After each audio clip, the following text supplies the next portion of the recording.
Toastmasters and welcome guests. How many of you here have heard of the American Revolution? That should be everyone. Well, the Civil War left the once greatest nation of Britain humiliated and worst of all, poor. To make matters worse, there's a demand for Chinese luxury goods in Britain, particularly silk, porcelain, and tea. That left a huge trade gap and imbalance between China and Britain. European silver flowed into Canton through the Canton system, which confined incoming foreign trade to the southern city of Guangzhou. Britain tried to convince the emperor into agreeing to establish a permanent British embassy in the imperial court by offering flashy gifts to show the benefits of trading more openly with them. They offered globes, denied.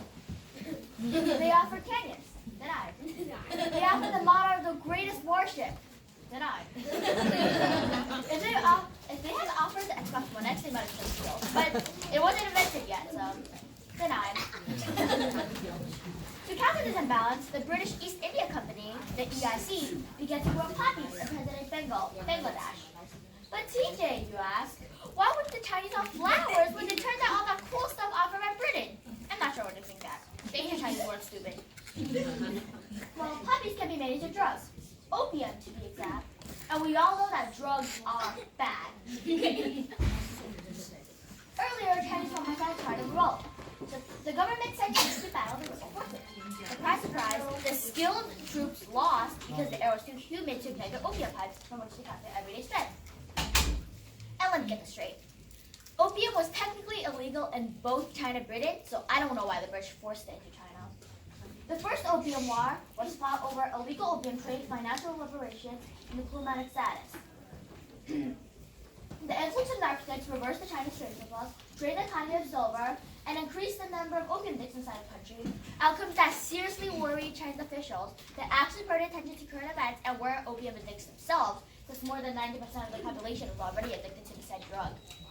As I said before, the Opium War began in 1839.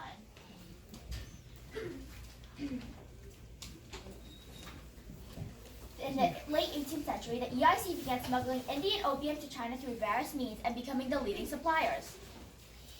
By 1787, the company was illegally sending 4,000 chests of opium to China a year, each chest weighing 170 pounds. By 1828, opium accounted for 60% of the EIC's total revenue, while 10% of the British taxes came from the tea imported as a result.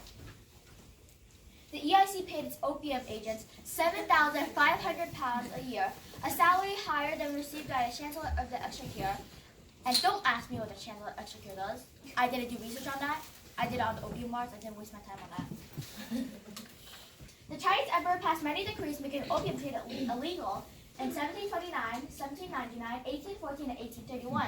But smuggling still occurred as the British paid smugglers to take opium into China, causing the population to become more addicted. This in turn led tons of opium into Chinese markets. Some Americans entered the trade. Some individual American opium smugglers included the grandfather of U.S. President Franklin D. Roosevelt and ancestors of the former U.S. Secretary of State John Forbes Carey. By 1833, the number of chests of opium trafficked into China soared to 30,000. The East India Company sent the opium to the warehouses in the free trade region of Canton. The British Empire sponsoring opium traffic resulted in 10 to 12 million Chinese addicts and devastated especially the large coastal areas. In 1838, the East India Company monopoly ceased. The illegal trade, however, continued.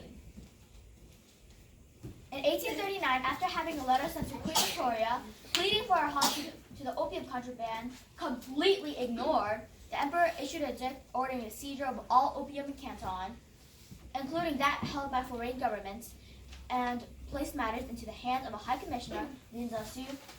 The smugglers lost 20,000 chests of opium. And let me tell you something about Lin Zexu here. This man is determined.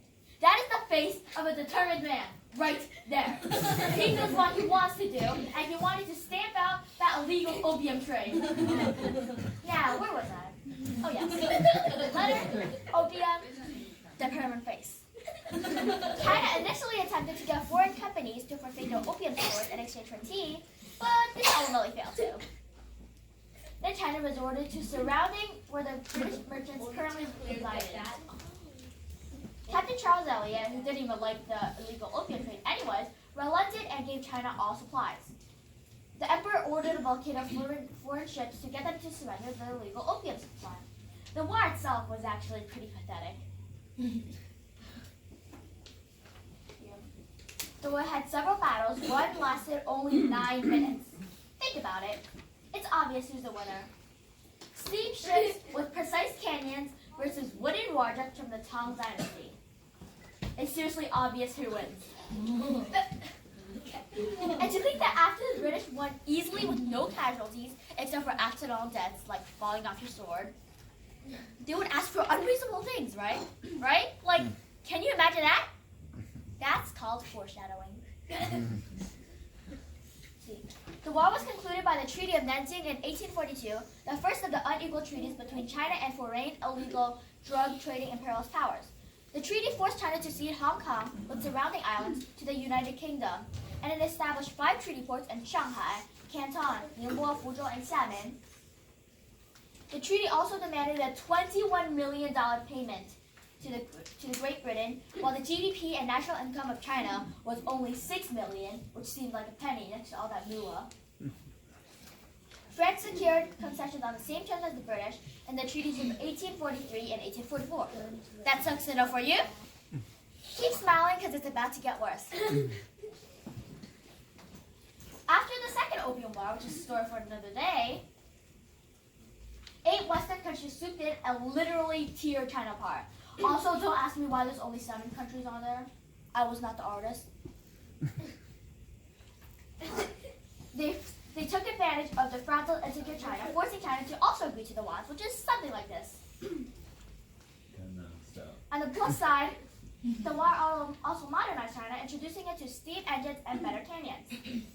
Overall, the First Opium War was just a series of bombings that forced China to agree to British wants. Like this. It taught China about the outside world. It was a forced trade. That's another mini war for you, which is technically a forced trade war started by the British. Nothing crazy like the Great Emu War, sadly. Thank you for listening to the war today, and try not to participate in one, as they tend to shorten your lifespan like this. That is the sad, pathetic end.